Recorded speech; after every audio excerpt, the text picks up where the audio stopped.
ভেবেছিলাম একটা মেয়ে পেয়েছি যে আমার সঙ্গে চিরকাল থাকবে। সবাই আমাকে ছেড়ে চলে গেলেও সে কোনোদিন যাবে না।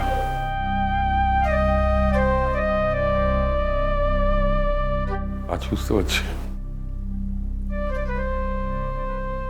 বুঝতে পারছি যে ভাবনাটা আমার ভুল ছিল।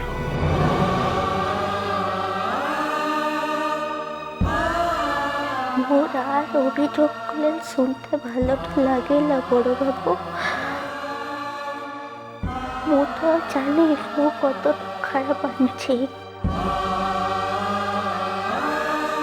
তাহলে কি তো তোদেরকে সকলের কাজটা থেকে মো। মেয়ে তুমি আগে খারাপ ছিলে না, এখন খারাপ হয়েছ। এতটাই খারাপ হয়েছে যে আমাদের ছেড়ে চলে যেতে তোমার এতটুকু বাধে না?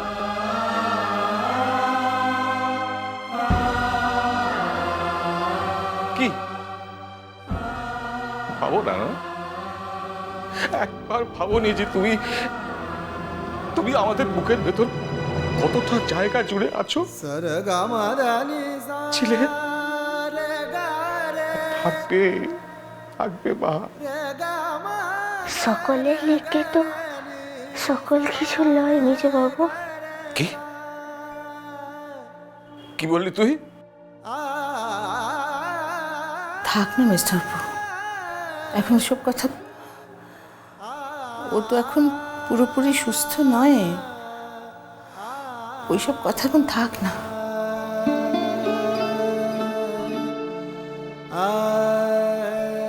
বাহা, শুধু একটা কথাই তোকে বলবো রে মা, আমাদের সবাইকে ছেড়ে তুই কি সত্যি ভালো আছিস? ভালো থাকতে পেরেছিস বলতো? তুই তোর চোখে এত ভালোবাসিস, তাহলে এটুকু বুঝিস না ও তোকে কত ভালোবাসে? সেটা তুই বুঝতে পারিস না? ও শুধুমাত্র তোর ওপর অভিমান করে দিল্লি চলে যাচ্ছিল, বুঝিস নি?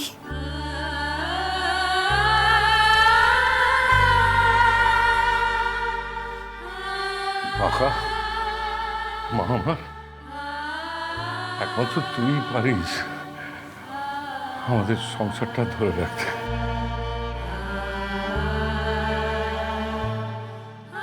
সংসারটা ভেঙে দিয়ে চলে যাস মা। একটা বুড়ো তোর কাছে হাত জোড় করে মিনতি করছে, বউটাকে ফেরাস না মা।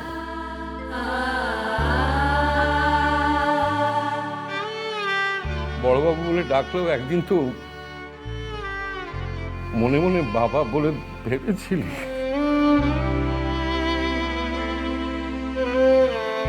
মনে কর না সেই বুড়ো বাপটা তোর কাছে হাত জোড় করে ভিক্ষে চাইছে।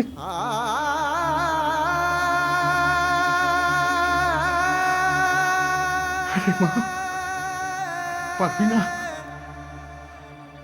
বাপটাকে এই ভিক্ষেটুকু দিতে পারবি না? আরে বল মা। আমার বেলা ঘুমটা পেয়েছে, আমার বাচ্চাটা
কাঁদিস লাই রে কনকা।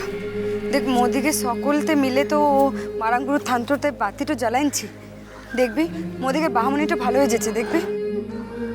মোর সেটা মনে লয় রে। মু যে রাতে ওই স্বপনটা দেখেছিল ও রাতটাতেই বুঝেছি মোর মিয়ার কঠিন কিছু হয়েছে রে। মু একটু কথা ভাবছিলাম কঙ্কামা। মোর মনেটো লিছে ও বাহামনির মনে লয় ও শহরের জল হাওয়াটা সহ্যটা হচ্ছে লাই। ওকে কিছুদিনের লিগে ও গায়ের জল গায়ের হাওয়াটার ভিতরতে রাখতে হবে। কি কথা বলছিস বলতো প্রকাশ? ও বাহামনির শ্বশুর ঘর তো লাই, ও শ্বশুর ঘরকে জীবন যতনটাতে থাকবে মুরা ও গাঁটতে লিয়ে গিয়ে ওকে যতনটাতে রাখতে তো পারবো? তা বলছে পরের ঘরটাতে আনছে রে। মোদের ইচ্ছাতে কিছু হবে হবে না। এই কোকা রাস্তার মাঝখানটাতে দাঁড়িয়ে এসব কথা বলে কোনো লাভ তো আনছে কি? আগুদা চল কেন মেয়েটার কাছকে। চল।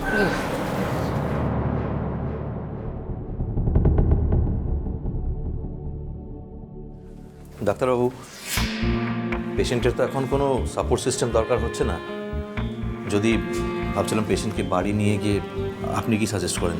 হ্যাঁ, আমরা আসলে ভাবছিলাম ও যদি বাড়িতে সবার মধ্যে গিয়ে থাকে তাহলে বোধহয় একটু তাড়াতাড়ি ভালো হয়ে উঠবে। হ্যাঁ, দেখুন এই ব্যাপারে আসাজ আমার কোনো আপত্তি নেই, তবে কতগুলো টেস্ট করা হয়েছে সেই রিপোর্টগুলো আগে আমায় দেখতে হবে।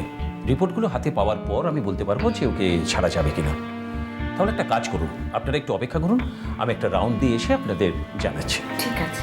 ওকে। জামাই বা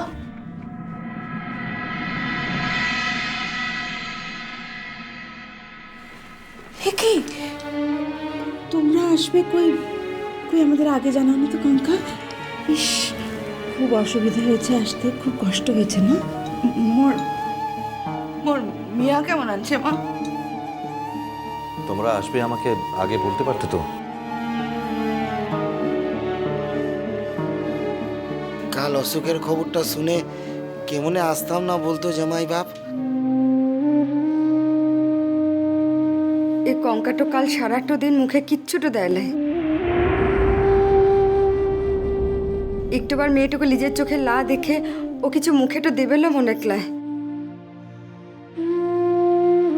বাহামনি এখন কেমন আনছে সি কথাটা কেউ বলছিস লাই কিসের লিগে? এখনো খুবই দুর্বল, তবে বিপদ কেটে গেছে। এই দিদিমণি একবারের লিগে মিয়াটাকে দেখতে তো পাবো গলাই রে। ওমা, কেন পাবে না? এই তো এই দিক দিয়ে ওপরে উঠে যাও, 3 নম্বর কেবিন।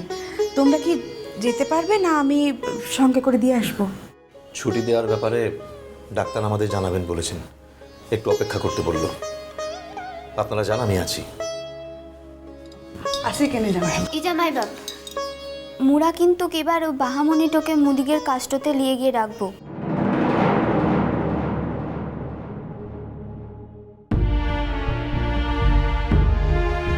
আর তুই কিন্তু মুদেরকে লাটও করতে পারবি ক্লাই জামাই। আসলে এই শহরের জল বাতাস তো ভার সহ্যটা হচ্ছে লাই। এরকম কেন বলছো প্রকাশ? আমরা কি আর শহরে থাকি না? বাহাও তো এতদিন হয়ে গেল শহরেই রয়েছে, তাই না? কি হয়েছে মোদিকে বাহামনির? জট্ট হয়েছে?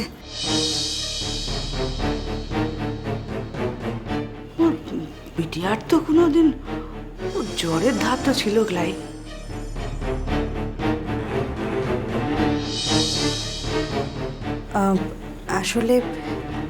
আসলে বাহার একটা অ্যাক্সিডেন্ট হয়েছিল।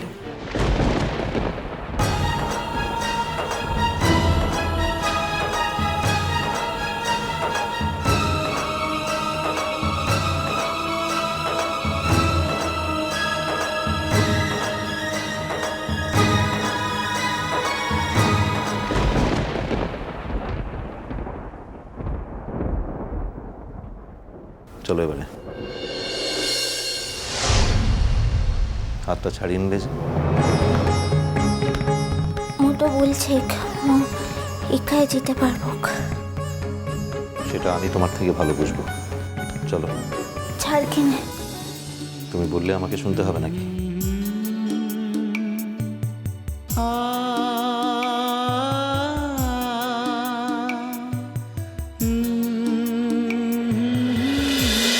মিষ্টি কুটু মিষ্টি কুটু মিষ্টি কুটু